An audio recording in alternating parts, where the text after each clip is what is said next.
I'm still in Boone, North Carolina, and it's a mysterious land.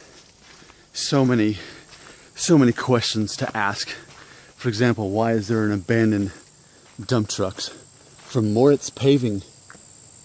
You know, Moritz I thought was a Jewish name, and it's weird to think that Jewish people are in North Carolina. But anyway, if somebody knows anything about Moritz Paving, they've got a truck here that's been here for a while. Not to mention their food service truck. Isn't that weird that like up at the very top of a mountain that's barely accessible? Like, yeah, I think I'm just gonna leave the dump truck and the food truck. I'm just gonna leave them here. So like someone delivered food and then just left it. All right, so let's talk about hair loss. By the way, I didn't put pomade in my hair. I just didn't have a chance, so I'm about to in a minute. It was funny that I read a comment from Maxwell Smart saying that I need to actually kind of start the part closer up here until it grows in, so we'll see how that works out. I'll probably make another video by the end of the day. It's still morning time. All right, I was reading the comments, and there was like the longest chain of comments that I've ever had on any video as far as in the same conversation. And it was the one that talks, it's the first one I made that talks about hair loss and the van. It's in the title. And if I'm not mistaken, I think Robert got involved here and basically kind of said this to guys who are younger and experiencing hair loss. He was basically saying, worst case scenario, you lose all your hair by the time you're 21 or 22 and you're 5 or 6 on top. You really don't have any hair on top. And at that point, too late for a hair transplant. And probably when it started, it would have been too young for a hair transplant either, and Propecia may not be something you can get a hold of. So basically, if you're that guy, and I'm translating for Robert because this isn't exactly what he said, but basically, worst case scenario, you're completely bald in your early 20s and you're worried, okay, well, what about females being attracted to me? And I'm adding this phrase, worst case scenario. That's my personal touch I'm putting on this. He basically said, well, worst case scenario, just lower your standards a little bit as far as women you're attracted to. He was saying, basically, there are going to be still some decent looking women who maybe they're worth settling for, you know. And I know that sounds harsh, so I hope that no female's ever watching this video, because this isn't intended for females. It's intended for men who have a lower self-esteem. They're freaking out about their hair loss at a younger age. But I think there's something to glean from this if we can have a truthful, honest conversation about it. Typically, the way attraction works is that, and I've seen this on like the Discovery Channel. They did like a live action study. They put 10 men and 10 women, young women, like mid-20s, let's say. They put them all in a room, and they said, you've got 1 minute to pair up. And that's all they told them. So what happened was, naturally, the most attractive, the tens, and they made it to where certain people were like Brad Pitt looking kind of people, and then others that were more Paul Giamatti looking. And within the minute, the people matched up according to how society would deem people would be attractive. So the Brad Pitt looking guy ended up with the Angelina Jolie looking girl, all the way down the chain. And that's how things actually work in the real world for the most part. For the most part, you can find that the most attractive men would end up with attractive women, or they would find someone with that equal. In theory. But then, I've lived enough life to see that it's not exactly that way, because what we're not taking into consideration in this scenario is, that's if you're only basing it off of looks. And like I keep saying, it's not actually based on just looks, especially for the female. She's looking for security from you.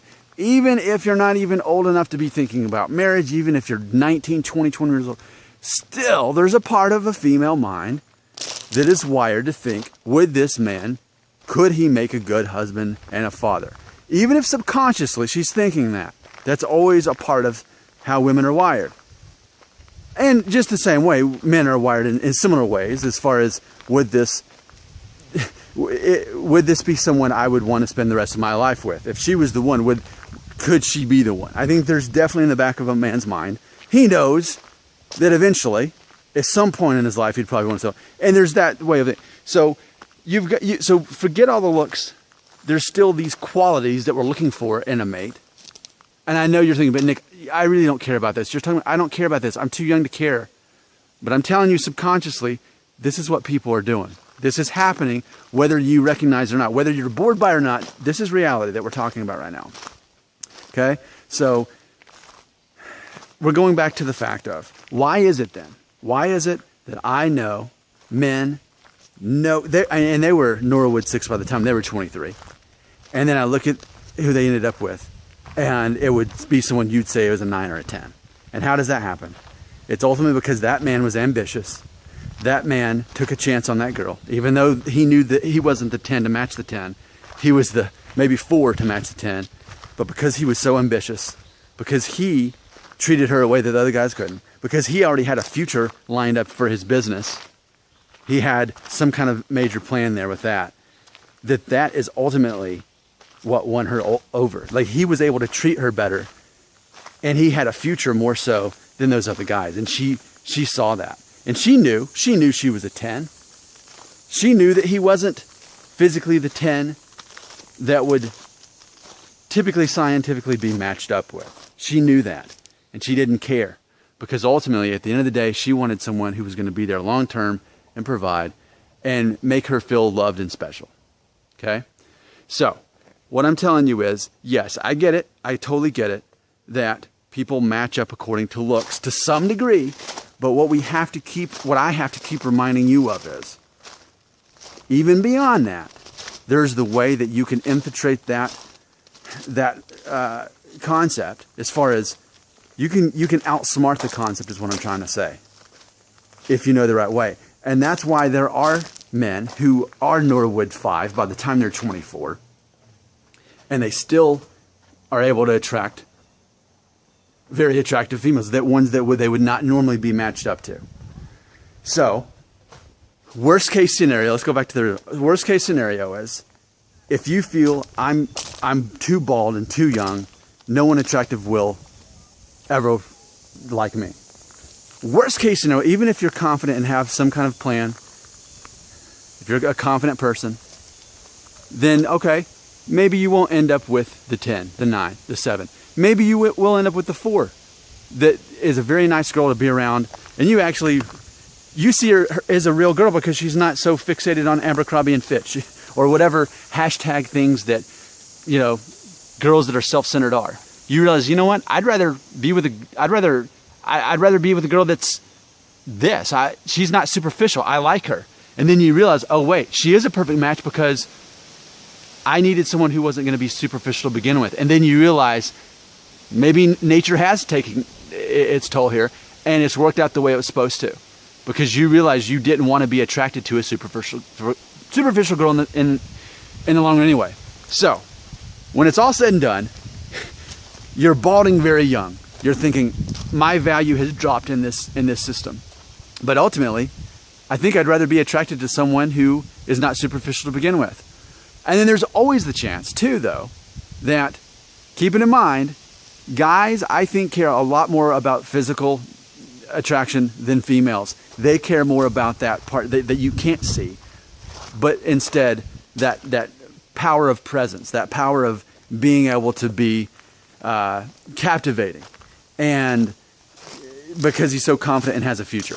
Just like that song Two Princes that happened way before you were born, but when I was in 5th grade, I said, if you want to buy me flowers, just go ahead now. And in that song by Spin Doctors, he talks about how this girl can choose between this guy that's got a future and a family tree, and he's like, but they would never go for a guy like me because I'm not all those things. But you can still create that. You can create that even with confidence alone, and seriously focusing on your future, focusing on your college. Those are things that matter. What in the world is this? Is this a mushroom? All right. That's everything I want to say in 10 minutes. I got to put some pomade in this. Okay. Discuss, because I think this is ultimately, science has a big part of this, but ultimately I think maybe a fundamental issue is you don't want to be attracted to someone a girl who's so fixated on looks to begin with. You'd be happier with a 4 or a 5 anyway. Tell me what you think.